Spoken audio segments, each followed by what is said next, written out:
Bueno, comenzamos con las clases virtuales de la asignatura Filosofía de la Biología. Os voy a presentar brevemente el contenido y la bibliografía y inmediatamente pasaremos a dar algunas indicaciones introductorias sobre el sentido que tiene esta disciplina. Bueno, a lo largo de estos días, lo que vamos a ver es este programa que tenéis aquí. En primer lugar, explicaremos qué es la filosofía de la biología, será una introducción breve. El segundo tema será el concepto de vida, ahí dedicaremos una atención más detenida a este problema. El tercer tema será la discusión sobre el carácter científico de la teoría de Darwin. Este tema es el más largo, nos llevará más tiempo porque no solo analizaremos la teoría desde un punto de vista científico, sino también desde un punto de vista filosófico y por razones históricas no hay más remedio también que mencionar objeciones de tipo religioso que se han hecho sobre todo en los Estados Unidos, el creacionismo científico y el diseño. El cuarto tema será leyes de la biología, si hay o no leyes de la biología. El quinto, las explicaciones funcionales y, y la teleología, en qué medidas la teleología sigue siendo una noción aceptable desde el punto de vista científico en las ciencias biológicas. En sexto lugar, el problema del reduccionismo. En séptimo lugar, el concepto de especie. Analizaremos los problemas que plantea este concepto. El tema 8, las unidades de la selección, sobre qué niveles o unidades actúa la selección natural. Y finalmente el tema 9, el concepto de gen. Veremos que este concepto es mucho más problemático de lo que se piensa habitualmente.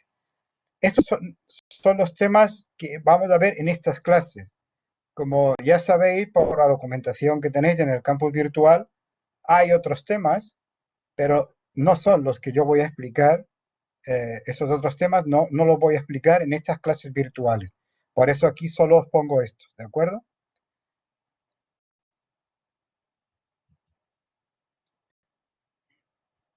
Bueno, en cuanto a la bibliografía básica, eh, yo recomiendo, pero es solo una recomendación, obviamente, no hay ninguna obligación de hacerme caso, un libro que escribí al efecto de que sirviera como manual de esta asignatura, que es el que tenéis en primer lugar, La vida bajo escrutinio, una introducción a la filosofía de la biología, y que está publicado por Biblioteca Buridam en el 2012.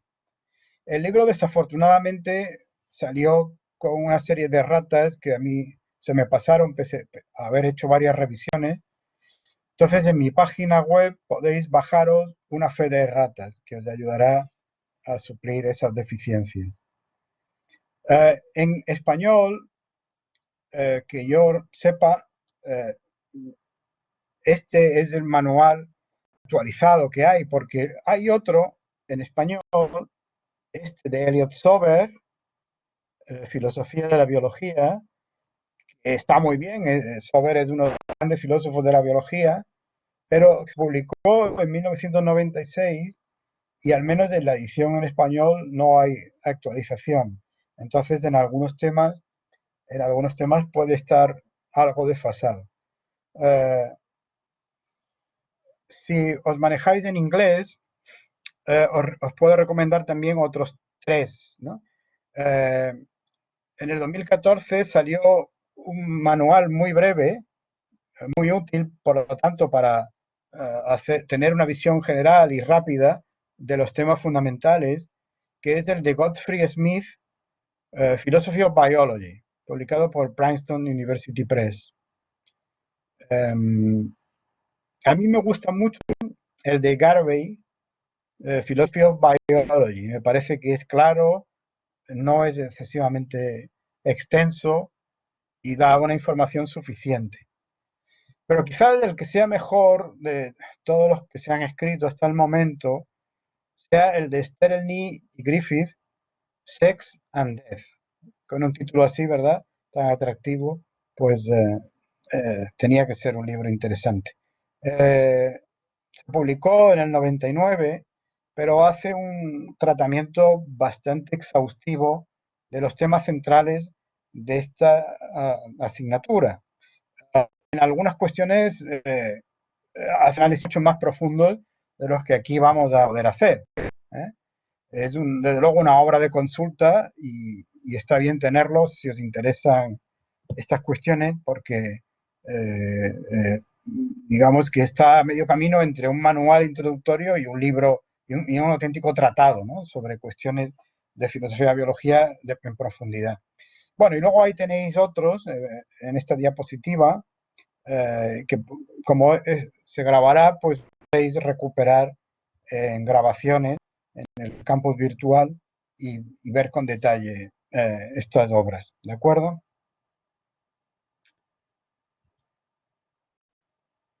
Bueno, vamos a empezar entonces bien un poco qué es la filosofía de la biología y qué es lo que pretende.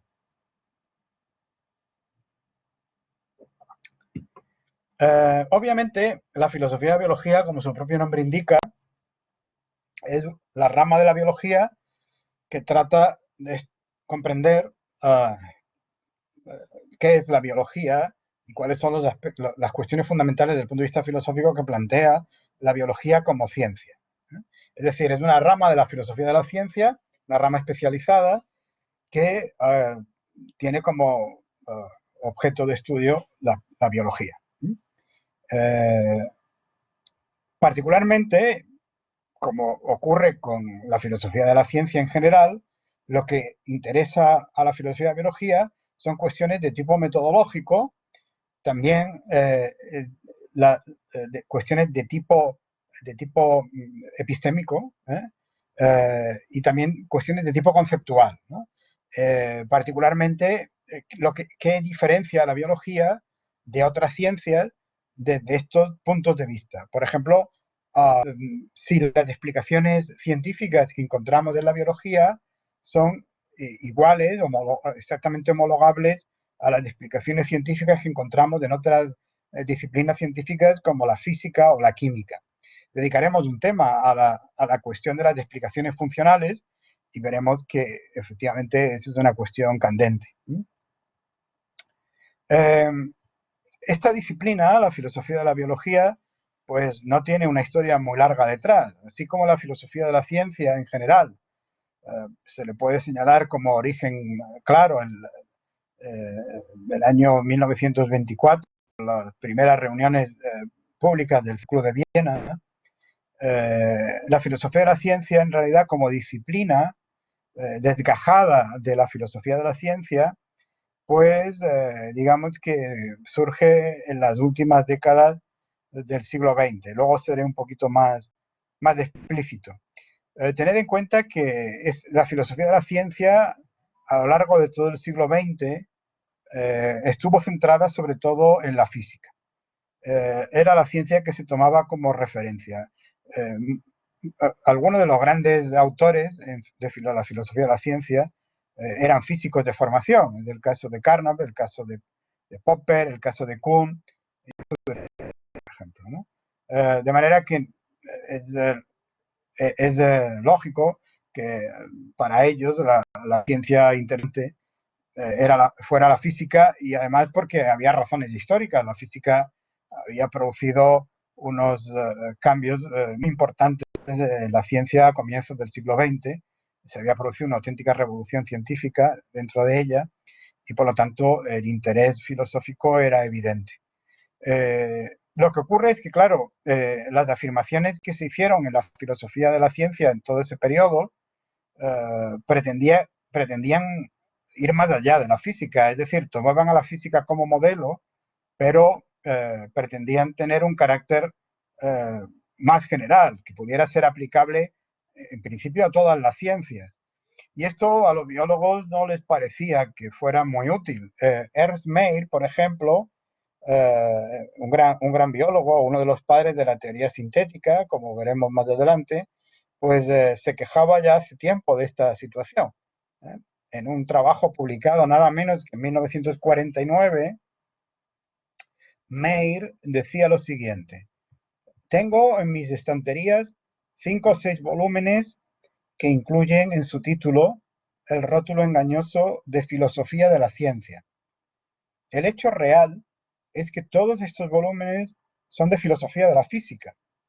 Muchos físicos y filósofos suponen ingenuamente que lo que se aplica a la física se aplicará igualmente a cualquier rama de la ciencia.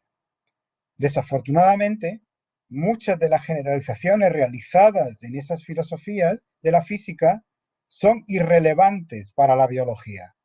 Y lo que es más importante, muchas generalizaciones derivadas de la ciencia física y que constituyen la base de la filosofía de la ciencia, sencillamente no son verdaderas aplicadas a los fenómenos biológicos. Finalmente, muchos fenómenos y descubrimientos de las ciencias biológicas no tienen equivalente de las ciencias físicas y son por tanto omitidos por los filósofos de la ciencia que se basan en la física. Bueno, como veis, Mayr no podía ser más claro ya a mitad del siglo XX, ¿no? La filosofía de la ciencia que se estaba haciendo, pese a llevar ese nombre genérico de filosofía de la ciencia, en realidad valía solo para la física.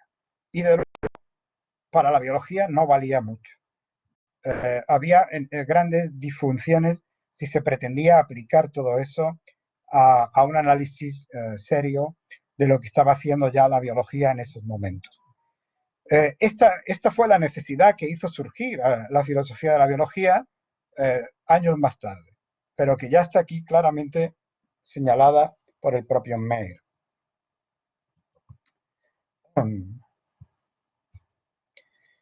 Bueno, las cosas empezaron a cambiar desde finales de los años 60 y principios de los 70 del siglo pasado, del siglo XX.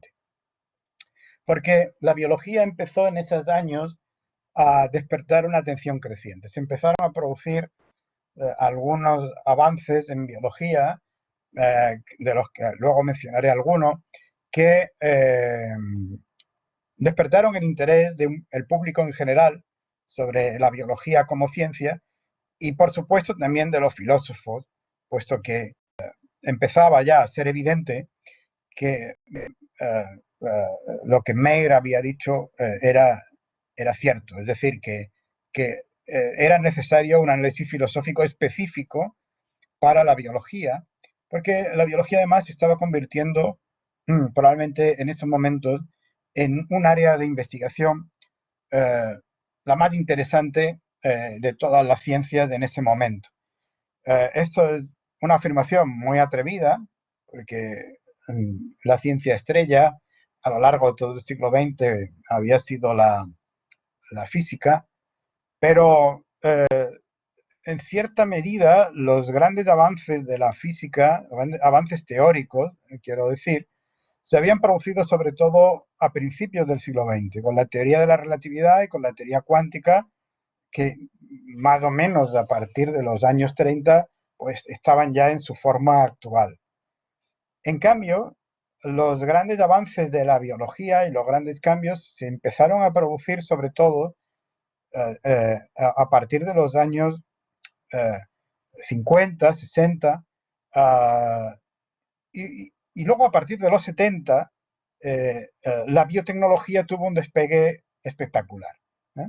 Y esa aplicación práctica de los científicos biológicos atrajo la atención de un público amplio y demostró a todos que ahí había un campo de estudio que no había sido atendido suficientemente.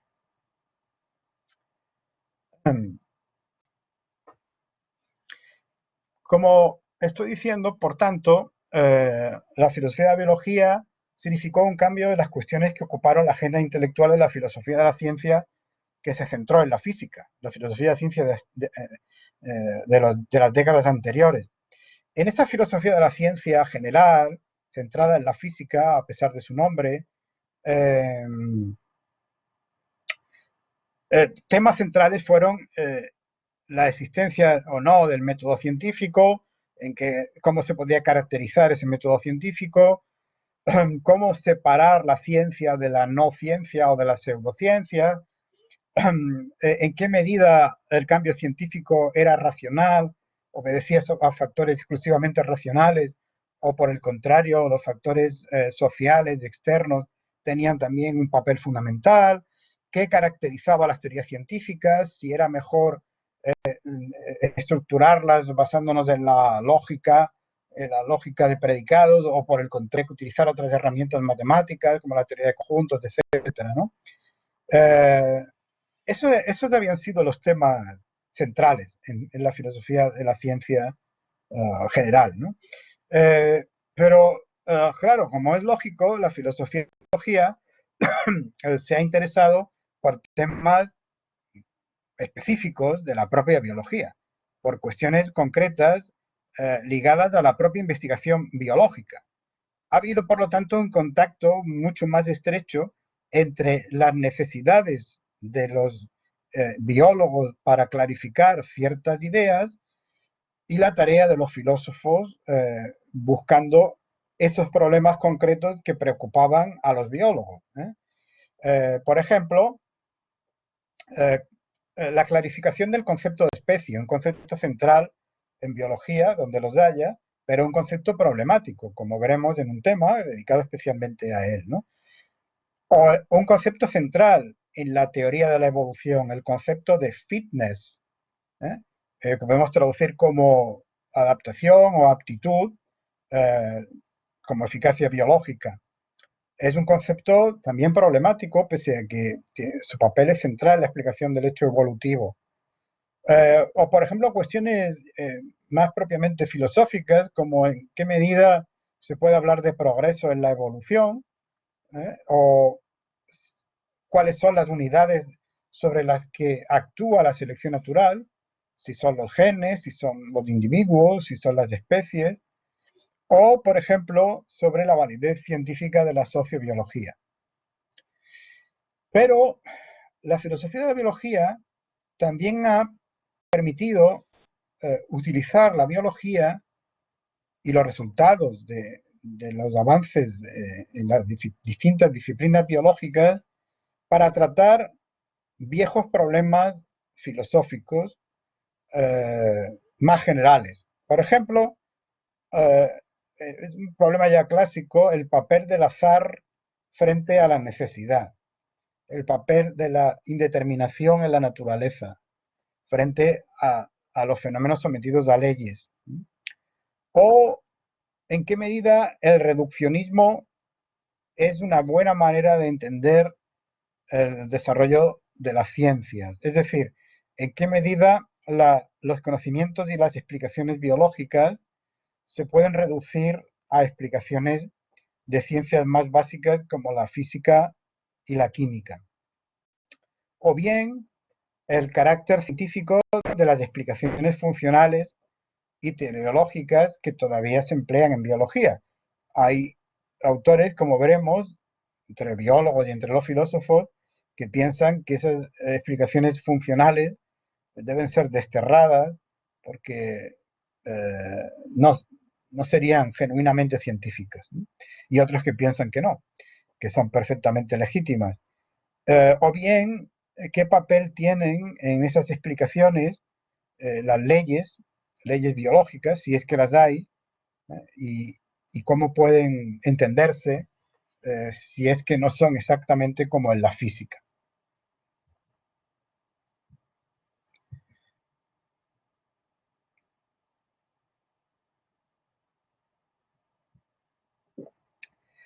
Un efecto positivo que ha tenido el desarrollo de la filosofía de la biología es que ha servido para desmontar algunos tópicos filosóficos que se habían afianzado a raíz de la visión de la ciencia prevaleciente en la filosofía de la ciencia previa.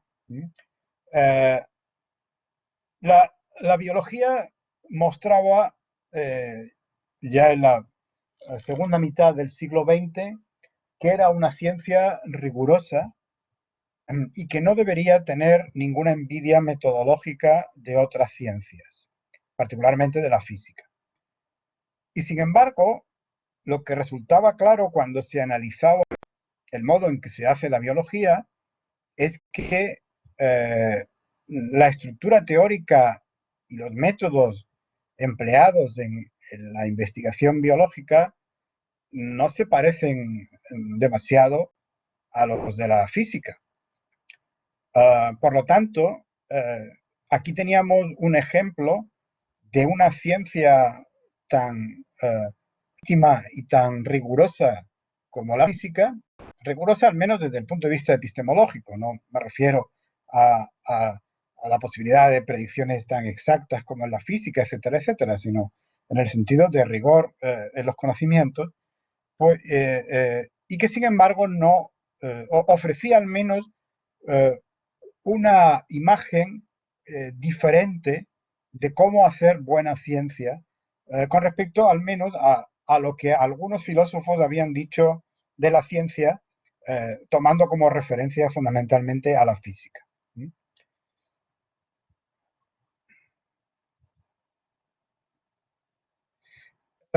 Estos logros de la biología a lo largo del siglo XX eh, se pueden cifrar al menos en dos, aunque se podrían mencionar más, ¿no?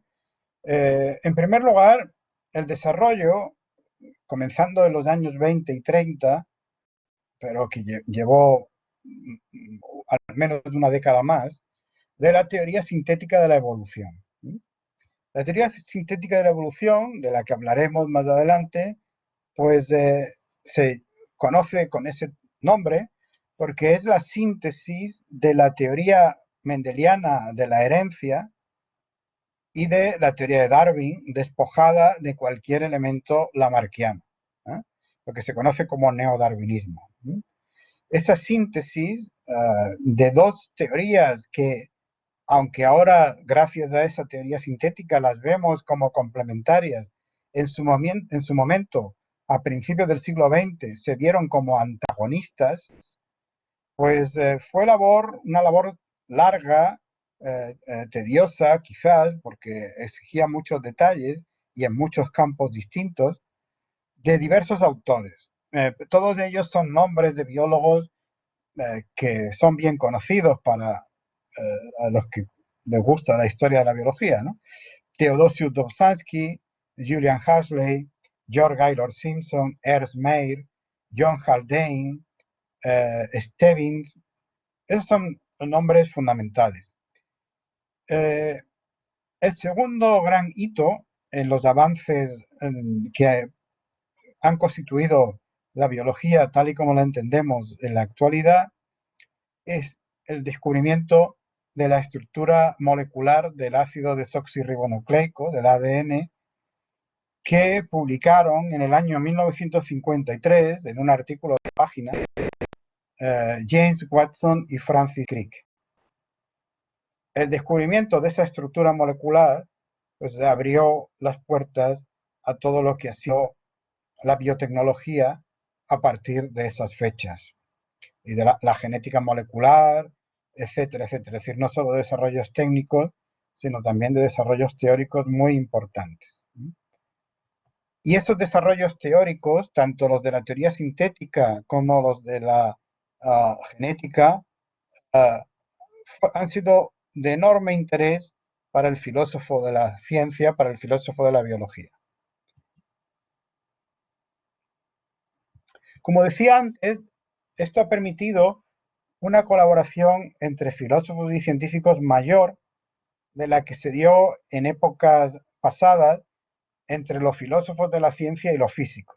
Digamos que a los físicos les ha interesado siempre muy poco la filosofía de la ciencia, y si han leído a algún autor, pues es un poco quizás a Popper o a Kuhn, y a lo mejor lo conocen solo de segunda mano, para formarse una idea muy genérica de lo que es la ciencia.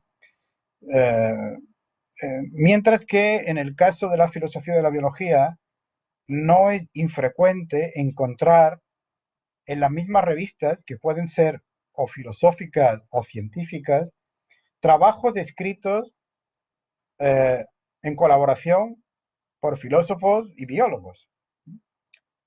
Ya digo que no es infrecuente, tampoco es que sea lo más habitual, ¿no? Pero esto significa que, bueno, yo lo veo así y creo que hay razones para decirlo, eh, muchos biólogos han visto más interés en los trabajos de los filósofos de la biología, los físicos vieron en los trabajos de la filosofía de la ciencia en general, ¿no? En gran medida esto se debe, como dije antes, a que a los filósofos de la biología les han preocupado problemas concretos de la biología, ¿sí? Sobre todo problemas de tipo conceptual en los que los filósofos están bien preparados para hacer una tarea útil y quizás los biólogos por su formación pues se ven con más dificultades, ¿sí? Claro, para que esto funcione es importante que el filósofo tenga una buena formación en biología y que el biólogo tenga interés y formación también de algún tipo en problemas de tipo filosófico, ¿no? Eh, Fijaos, por ejemplo, en este dato, ¿no? Hubo más de un centenar de artículos sobre filosofía de la biología que se publicaron entre los años 30 y los años 50 del siglo XX en revistas de filosofía de la ciencia. Pero eso representa solo el 9% del total de los artículos publicados en esas revistas. Solo el 9%. Obviamente el impacto no fue muy grande y no fue suficiente para generar un nuevo campo de estudio, ¿no? Digamos que los orígenes más claros de la filosofía de la biología como disciplina independiente se pueden situar en los años 70.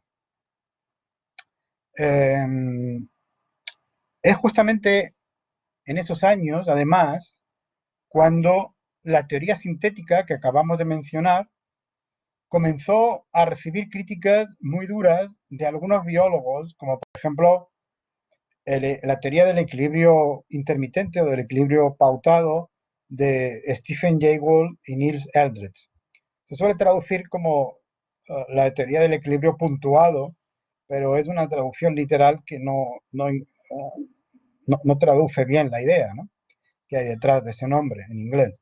Eh, eh, esta crítica interna dentro de la biología, la teoría sintética, interesó a los filósofos porque parecía que se iba a derrumbar una de las grandes teorías que sustentaban la ciencia contemporánea, como era la teoría de Darwin.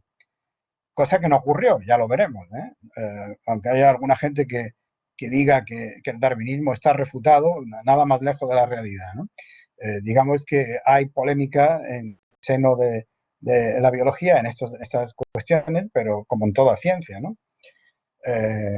Y por otro lado, el empirismo lógico estaba perdiendo influencia ya en esos años y la filosofía de la ciencia en general empezaba a haber autores que permitían enfocar las cuestiones filosóficas con respecto a la ciencia de una manera más amplia y más fructífera. No se puede decir que esta fuera la causa directa del surgimiento de la filosofía de la biología como campo disciplinar, pero yo creo que sí hay alguna conexión, que no es implausible pensar que hubo una influencia de estos factores en el surgimiento de esta disciplina. Y, obviamente también el desarrollo de la biología molecular y de la genética molecular al que antes me referí también.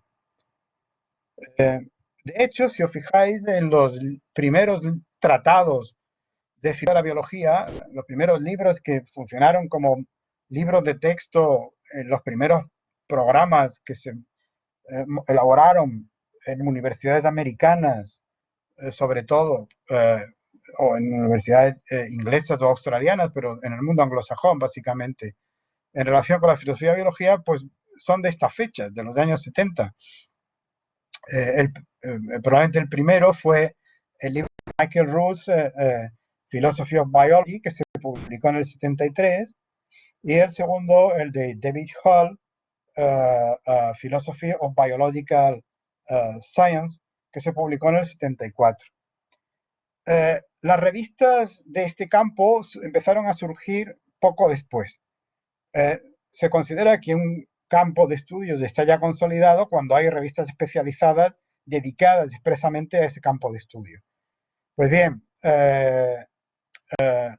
la, la primera que yo tengo referencia es History and Philosophy of the Life Sciences, que creó en el 79. En el 86 tenemos la más importante probablemente en este campo, que es Biology and Philosophy. Muy temprano también, en el 93, se creó una que se publica, aunque ahora parece que está teniendo una crisis, pero espero que se recupere, en México, que es Ludus Vitalis, que publica en español también y publica en inglés. Y en el 98, otra de las revistas de referencia en el área, que es Studies in History and Philosophy of Biological and Biomedical Science. Estas fueron las pioneras. Ahora hay muchas más, claro.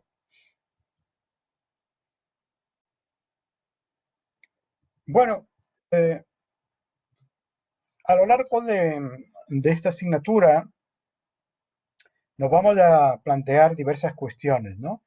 Pero digamos que podríamos todas estas preguntas en dos preocupaciones centrales, ¿no? En primer lugar, ¿qué provecho puede sacar la filosofía de preguntarnos por las cuestiones que suscita la biología? Y en segundo lugar, ¿qué provecho puede sacar la biología, si es que puede sacar alguno? ¿Eh? Con respecto al provecho que puede sacar la filosofía, yo creo que es claro. Es claro porque eh, en la biología se plantean cuestiones a medio camino entre la ciencia y la filosofía, o cuestiones científicas que tienen repercusión sobre problemas filosóficos de vieja tradición. Por ejemplo, la cuestión del determinismo y del azar. Es un tema clásico en la filosofía, pero es también un tema importante en la teoría de la evolución, ¿no? ¿En qué papel juega el azar, por ejemplo, en el proceso evolutivo? O, por ejemplo, el tema de la teleología, de si realmente hay causas finales, si tiene sentido hablar de teleología, pero sin intencionalidad, sin voluntad, sin un fin expresamente imaginado y deseado, porque obviamente si hubiera teleología en la naturaleza tendría que ser de este tipo, no podría ser la teleología de un sujeto, sino de la propia naturaleza, suponiendo que la hubiera. ¿Cuáles son las bases biológicas de la cognición y del comportamiento moral? Esto es importante también y es un campo que cada vez tiene más fuerza, ¿no? Es lo que se conoce como naturalismo, o bien naturalismo epistemológico, o bien naturalismo moral, o naturalismo ético. Son pocos ya los filósofos que no son conscientes de que lo que pueda decir la biología sobre la evolución de las capacidades cognitivas, no solo en seres humanos, sino en otros animales, es de gran interés para la epistemología y que es necesario hacer una epistemología en consonancia con esos descubrimientos que nos proporciona la ciencia. Y más reciente, pero con un impacto muy grande, es la cuestión de los orígenes del comportamiento moral, los orígenes evolutivos del comportamiento moral. Algo así como una base evolutiva de la moralidad, o el ser humano es el único que tiene todos los aspectos relevantes del comportamiento moral. Podemos hablar en algún sentido de sentimientos morales de los animales, por ejemplo, y en tal caso, ¿qué implicaciones tiene eso para el estudio de la moral, es decir, para la ética? Y lo mismo podríamos decir de la noción de individuo o el problema de la causación, etcétera, ¿no? todos estos son problemas que son problemas tradicionales, o bien metafísicos o bien epistemológicos, y que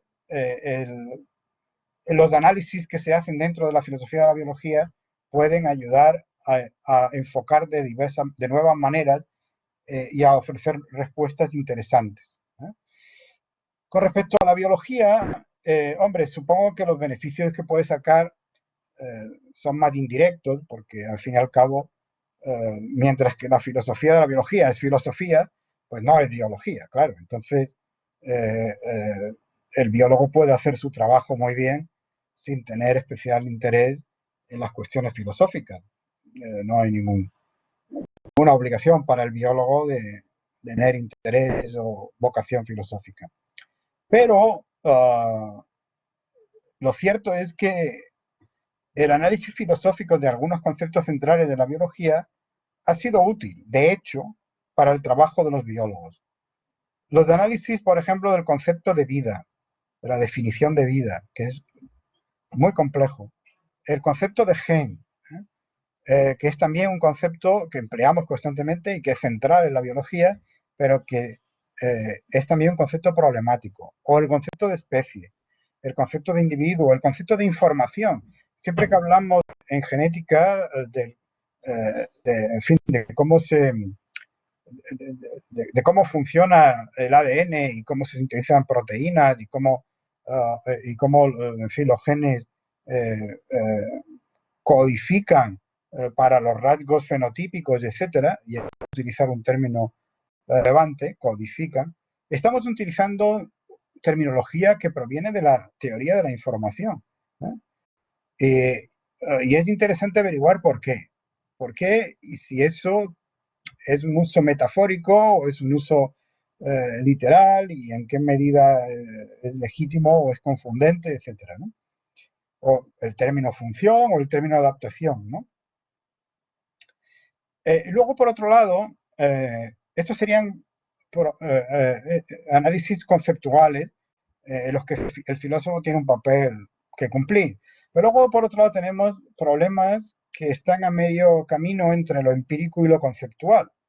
Es decir, que en los que es importante tener en cuenta las investigaciones empíricas. No es un trabajo, no son cuestiones que se puedan resolver únicamente mediante el análisis filosófico. Por ejemplo, el tema de las unidades de la selección, sobre qué niveles actúa la selección natural. O cómo explicar la conducta altruista en animales. Altruista en el sentido biológico del término. Ya veremos también qué quiere decir altruista desde un punto de vista biológico. O la existencia o no de un progreso en la evolución. O la dilucidación de características propias de la biología que no sean comunes en otras disciplinas científicas.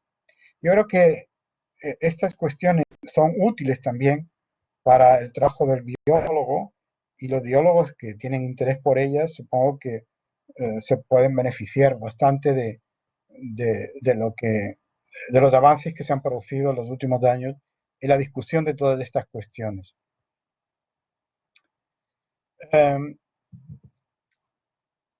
De hecho, entre los filósofos de la biología encontramos a biólogos que han realizado trabajos muy relevantes y que vamos a citar, vamos a ver sus reflexiones. Y esto lo han hecho en tanto que biólogos, pero en tanto que biólogos que reflexionan filosóficamente sobre su propio trabajo y sobre su disciplina. Por ejemplo, el español norteamericano Francisco Ayala, en el tema de la teleología, veremos que hizo unas aportaciones muy interesantes. Ernst Mayr, el biólogo que mencionábamos antes, Theodosius Dobzhansky, Jacques Monod, Richard Lewontin, Stephen Jay Gould, Richard Dawkins, ese sí os sonará porque se ha convertido en una estrella mediática, ¿no? Es el autor del gen egoísta, pero hoy día más conocido por su defensa del ateísmo militante. Edward Wilson, el padre de la sociobiología, Conrad Lorenz, John Maynard Smith, George Williams, Stuart Kaufman, Brian Woodin, David Icke. Todos estos son biólogos que han realizado trabajos muy relevantes en filosofía de la biología y algunos de ellos ya os digo que haremos referencia a ellos.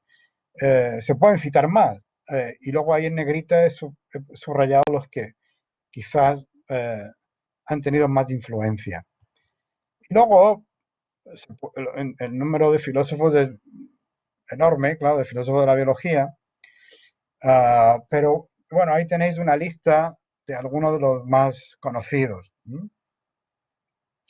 Entre la generación, digamos, mayor, los pioneros, pues de David Hull, Michael Ruse, que ya he mencionado, William Wimsatt, Daniel Dennett, Elliot Sober, Peter Gottfried Smith. Peter Gottfried Smith no es tan mayor, ya es más joven. Philip Kitcher, ese sí es de la generación, digamos, segunda, digamos. Alexander Rosenberg, Robert Brandon, Evelyn Fort-Keller, Elizabeth Joy, Ruth Millikan, Mario Bunge, John Beatty, John Dupré, Paul Griffith, Samir Okasha, Kyle Stafford, Kim Sterling, Richard Burian, Bruce Weber, David Depew. Sobre todo los de la primera columna y los primeros de la segunda columna pues son los más conocidos, ¿verdad? Los otros son más jóvenes y por lo tanto todavía menos conocidos que los anteriores.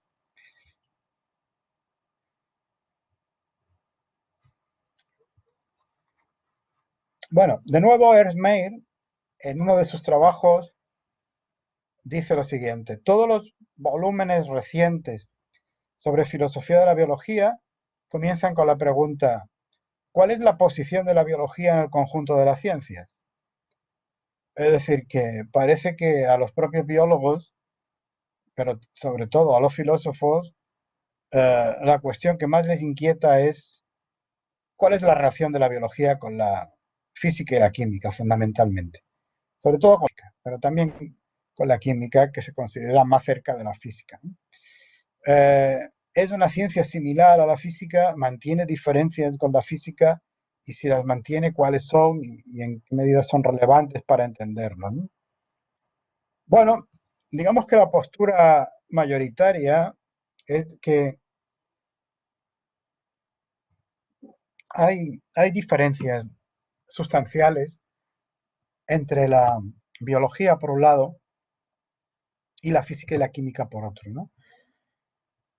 Estas son las diferencias que se han señalado de forma más habitual. La primera es que no hay leyes en la biología y sobre todo no hay leyes evolutivas. Eso es lo que se conoce como la tesis de la contingencia evolutiva. La evolución se ha producido de una determinada manera, pero determinados accidentes han hecho que sea así y podría haber sido muy diferente si esos accidentes no hubieran ocurrido. Pensad, por ejemplo, en los meteoritos que supuestamente fueron esenciales para la extinción de los dinosaurios. Pues, si no se hubieran extinguido los dinosaurios, aunque probablemente ya estaban extinguiéndose lentamente, no habríamos tenido las mismas oportunidades. Por lo tanto, es hecho contingente. Dime, Heraclio, sí. Heraclio, sí. Dime. Sí, pero sin embargo, entonces, los modelos matemáticos que se utilizan las poblaciones, es decir, por ejemplo, el modelo de Landy Kirkpatrick, que decía que, bueno, que había una tensión entre ser atractivo y no ser funcional y ser funcional y que es más de un cierto nivel de un desarrollo de órgano como el pavo real y por otro, porque eso sí se cumple. Entonces, no sé. Lo veremos con detalle en un momento. El papel de los modelos y en qué medida funcionan como leyes o no funcionan como leyes, ¿vale? Pero sí, evidentemente, estas son diferencias que algunos han señalado, pero no quiere decir que estas diferencias sean correctas todas o no sean matizables en muchos sentidos, ¿eh? Y efectivamente, el papel de los modelos en matemáticas, en biología, puede ser en su función al que cumple las leyes en la física. Lo veremos en detalle, ya te digo, en el tema correspondiente, ¿vale? Cuando hablemos de las leyes en biología. En segundo lugar, se ha señalado que en muchas áreas de la biología, por ejemplo en la paleontología o en sistemática, no es posible la experimentación. Y eso a pesar de que la biología se considera una ciencia experimental, ¿no? Porque, en fin, la mayor parte de las disciplinas que forman parte del campo de la biología, pues son ciencias experimentales. Pero hay otras en las que parece que la experimentación es más indirecta o es más difícil y entonces se emplean métodos como el método comparativo que no tendría sentido en la física. En la física ese método carecería por completo de función alguna, ¿no? Por lo tanto, habría diferencias de tipo metodológico también. En tercer lugar, se suele decir que los sistemas vivos son muy complejos, son sistemas complejos, y por lo tanto no pueden ser reducidos a unos pocos principios básicos.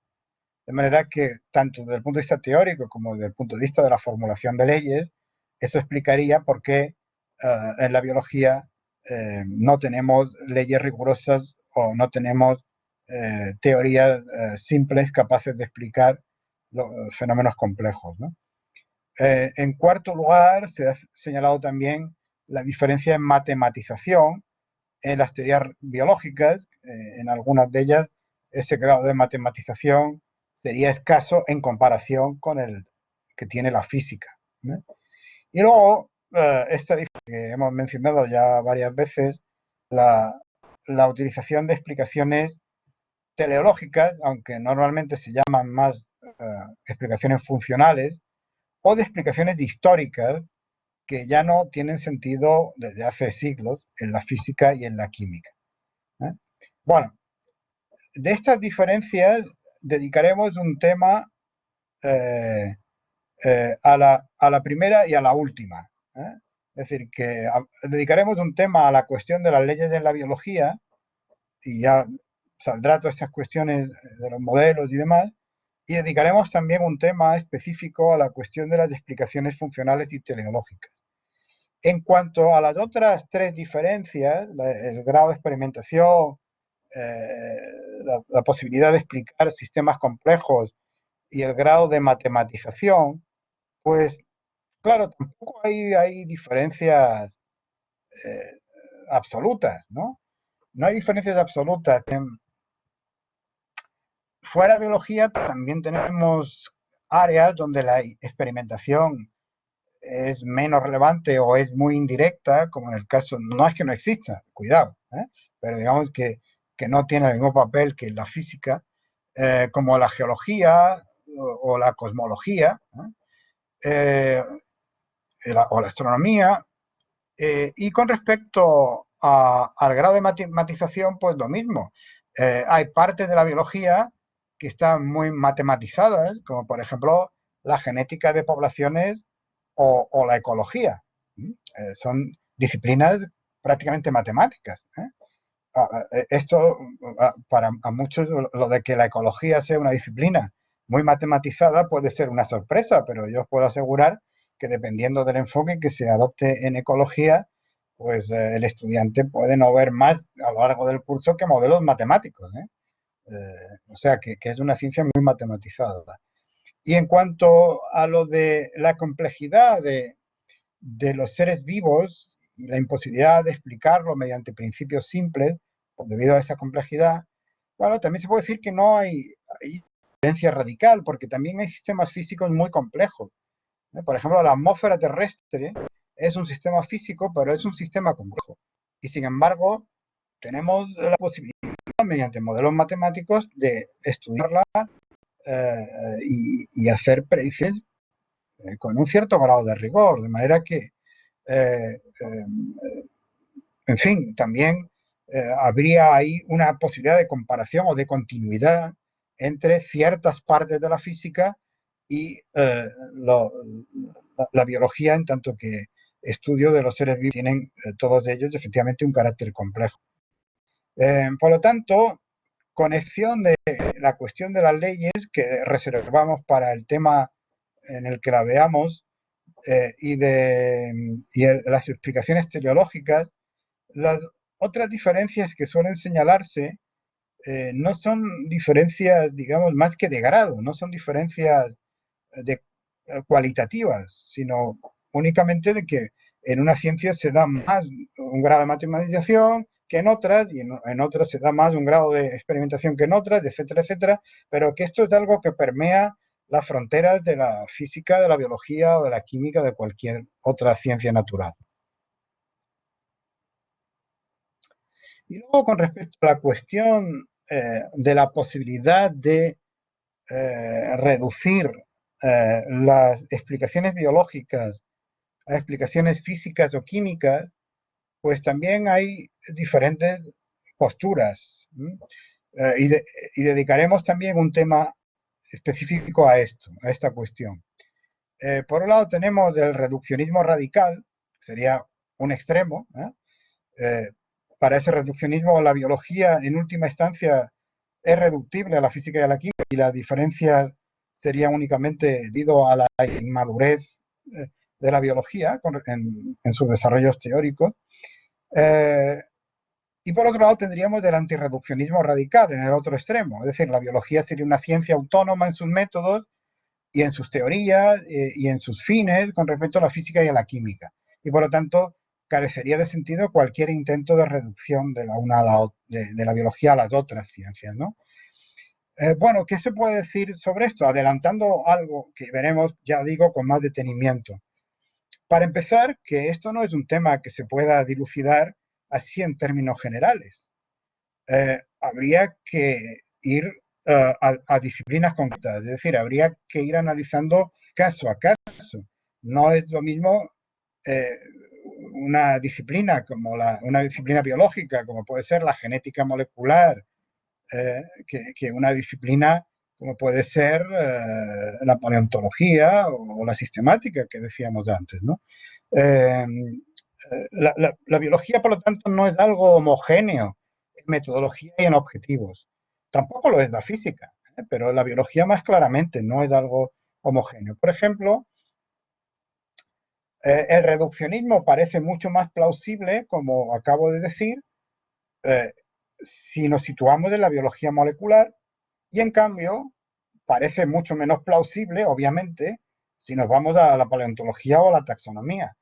No porque no se puedan intentar, por ejemplo, reducciones de explicaciones paleontológicas en términos físico-químicos, sino porque como disciplina la paleontología obviamente no se puede verter únicamente en un lenguaje físico-químico, ¿no? Eh, eh, por lo tanto, lo que podemos decir aquí es que si analizamos estas cuestiones del reduccionismo con detalle, podríamos decir que hay una escala gradual dentro de las disciplinas biológicas. Habría disciplinas biológicas en las que ese reduccionismo es más plausible y ha producido, de hecho, resultados interesantes y fructíferos, y hay otros casos en los que ese reduccionismo pues, no parece muy útil. ¿Qué sentido tendría, por ejemplo, intentar explicar un ecosistema en términos de física cuántica? ¿Conduciría eso a algún progreso en el estado actual de los conocimientos? ¿Nos permitiría entender mejor ese ecosistema? Pues obviamente parece que no. Eso no significa que no pueda haber explicaciones físicas y químicas interesantes para la ecología, obviamente. Entender, por ejemplo, los ciclos, ciclo del nitrógeno, etcétera, o ciclos de cualquier elemento central en la química, ¿no? Estos son, o el ciclo del agua, etcétera. Estas son explicaciones importantes, pero obviamente no llevarían a un reduccionismo de la ecología a la física y a la química. Bueno, y para terminar, me gustaría señalar cuáles serían los temas eh, que van a ocupar, que están ocupando ya y que van a ocupar en los próximos años a la filosofía de la biología, porque son los temas también emergentes en la propia biología, al menos en algunas ramas de la biología, ¿no? Esto es una selección personal, por lo tanto, me puedo equivocar y puede tener elementos de subjetividad. Pero bueno, es mi opinión, es lo que yo creo que puede ocurrir, ¿no? Eh, un tema central que está ocupando a los filósofos de la biología es una discusión interesante que se está produciendo entre los propios biólogos evolucionistas sobre la necesidad de ampliar la teoría sintética, de ampliarla o de sustituirla, porque para los más radicales se están produciendo avances que permitirían ya hablar de una revolución científica que habría derrocado a la teoría sintética por algo todavía no bien articulado, pero que sería un sustitutivo de esa explicación. De ahí el bulo que corre en algunos foros de que la teoría de evolución ha sido refutada. Bueno, esto es una exageración, evidentemente, ¿no? Pero sí es cierto que en líneas nuevas, como Evo o Devo, teoría evolutiva del desarrollo, o en el estudio de fenómenos nuevos y, y muy interesantes, como el de la herencia epigenética o el estudio de la construcción de nichos por parte de los seres vivos, o el estudio de la plasticidad fenotípica, o el papel de las constricciones, de desarrollo, que en la teoría sintética eran vistas con, como teniendo un papel puramente negativo, pero a las que hoy día se le otorga un papel positivo, un papel creador, creador en el sentido de creador de novedades, pues el estudio de todos estos fenómenos nuevos está fomentando la discusión acerca de si todo esto encaja bien o no con una visión darwinista ortodoxa.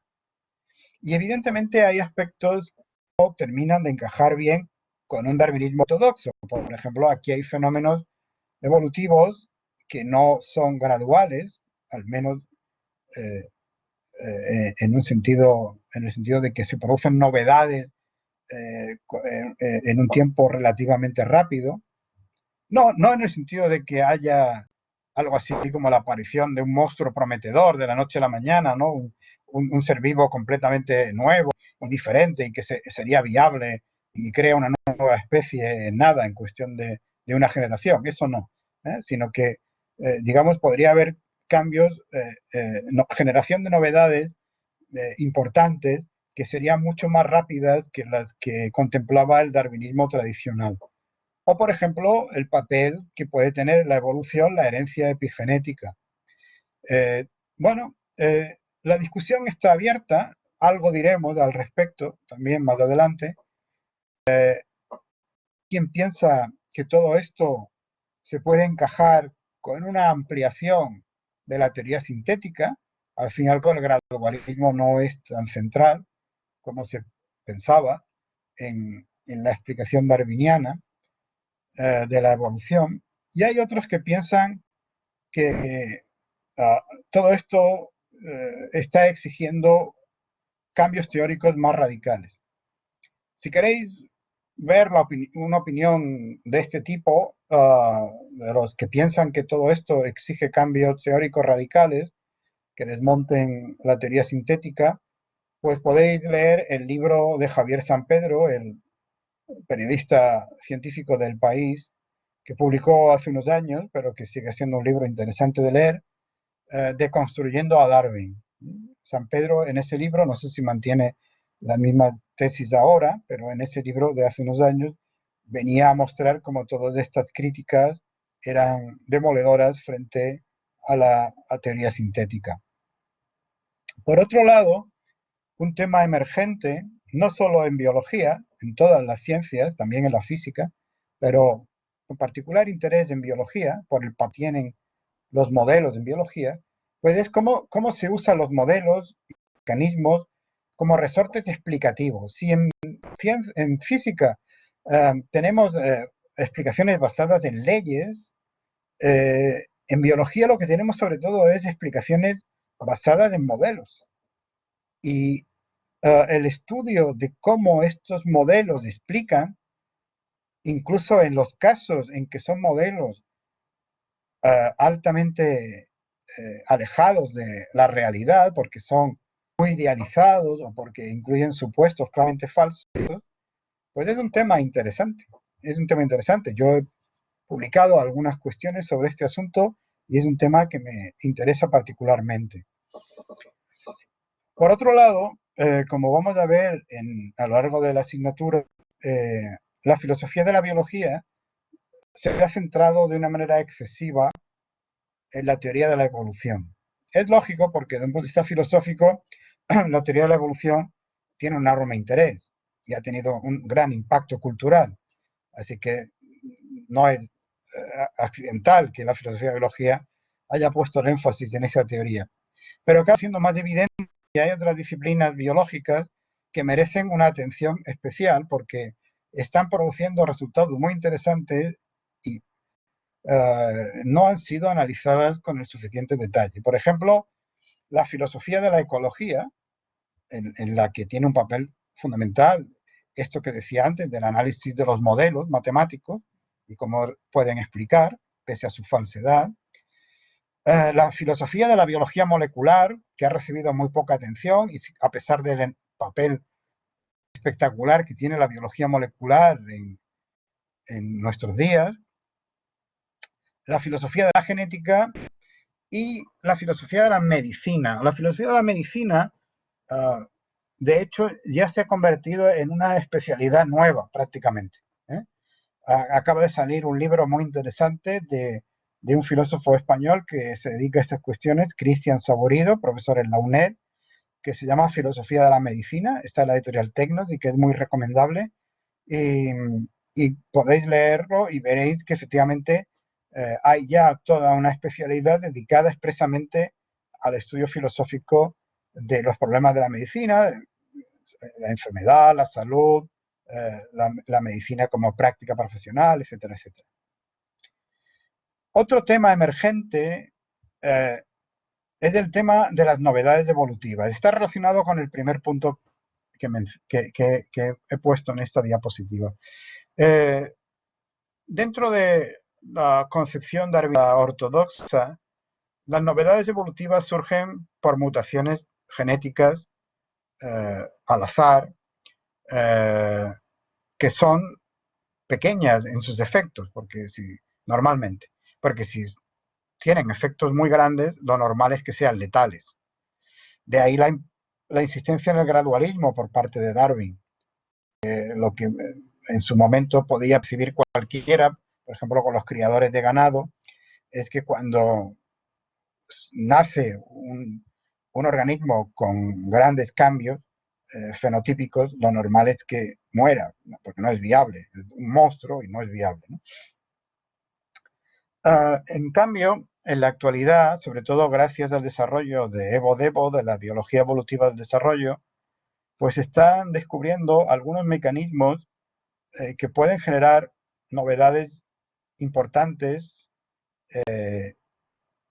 y probablemente más importantes que las que genera el mecanismo de mutaciones genéticas en los genes somáticos, mutaciones de tipo gradual. Por ejemplo, mutaciones genéticas de los genes reguladores. Una mutación en un gen regulador puede tener efectos muy importantes en el desarrollo ontogenético de un organismo y puede hacer que se produzcan novedades que serían impensables si tuviéramos que atender únicamente a pequeñas mutaciones puntuales en los genes somáticos. Otro tema que está teniendo particular interés en los últimos años es la explicación de la evolución cultural mediante modelos evolutivos o al menos la interacción entre la evolución cultural y la evolución biológica. Es cada vez más evidente que en el ser humano la evolución de la cultura ha tenido una base biológica y al mismo tiempo esa evolución cultural ha condicionado nuestra evolución biológica. Por ejemplo, muchos pueblos occidentales y en zonas de África pueden seguir bebiendo leche a lo largo de toda su vida adulta porque han conseguido mantener una enzima, la lactasa, que normalmente desaparecía en la especie humana después de la lactancia. Claro, esto ha tenido una importancia evolutiva evidente. Era aprovechar un recurso alimenticio más y por lo tanto pueblos ganaderos, en la medida en que se produjera esa mutación genética que mantenía esa enzima más tiempo en la historia de una persona, que la mantenía hasta la edad adulta, pues permitía que esa persona se alimentara mejor y por lo tanto tuviera más descendencia, etcétera, etcétera. La explicación darwinista típica, ¿no? Bueno, pues obviamente eh, eh, ese, ese hecho cultural de la ganadería ¿eh? Ha tenido una incidencia sobre la evolución de nuestra especie en la medida en que somos una especie que, al menos una gran parte de ella, puede seguir alimentándose de leche a lo largo de toda la vida. Luego, otra cuestión importante es la del origen de la vida. La del origen de la vida. Esto es un tema que era estrictamente filosófico hasta hace unas décadas. Los biólogos no querían meterse en él porque había muy poco que decir, pero ahora ya es un tema en el que la ciencia ha entrado y está haciendo aportaciones muy interesantes, muy interesantes. No es un tema tan vago y tan desconocido como mucha gente cree. Y es un tema que plantea cuestiones filosóficas de gran calado, como es el de la autonomía, el de la individualidad o la noción de información. Antes mencioné estas cuestiones, ¿no?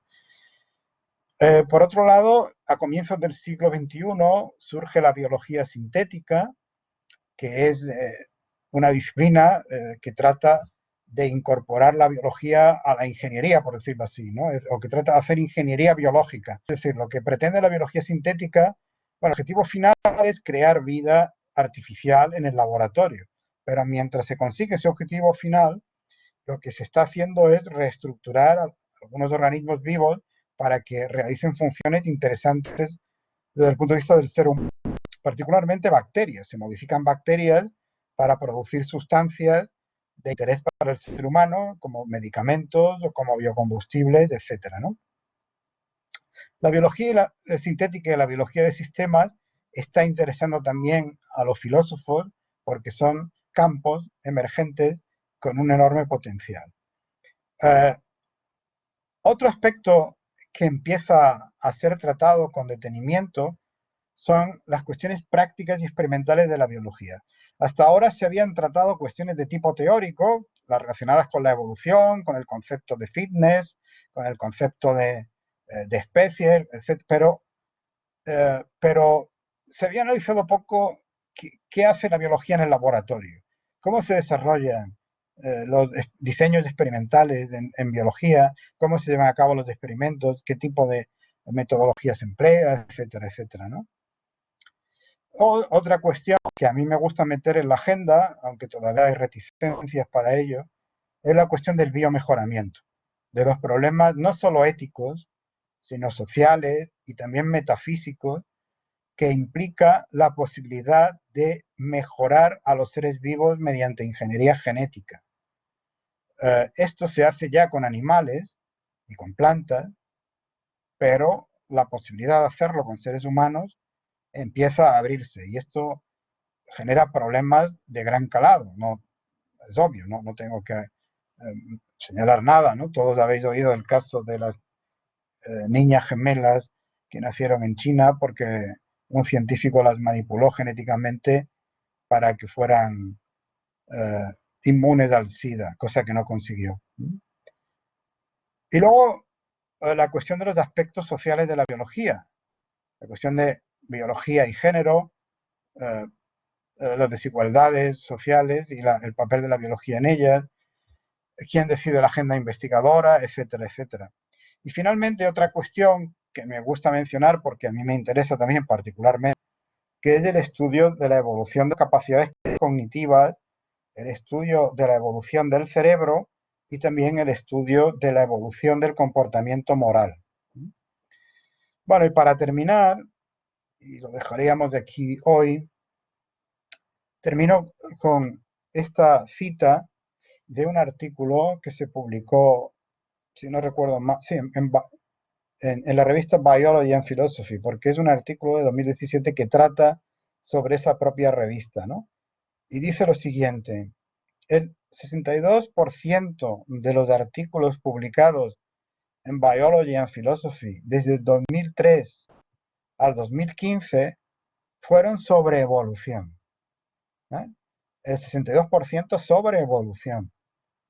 El 14% fueron sobre ciencias psicológicas y ciencias cognitivas. Muchos dominios estuvieron ausentes o virtualmente ausentes en ese periodo de tiempo, ¿no? Incluyendo la biofísica, la biología computacional, la biología celular, inmunología, la fisiología y la biología de sistemas. Fijaos, campos tan importantes como la biología celular o la inmunología estaban ausentes en las publicaciones en la revista más importante de filosofía y biología.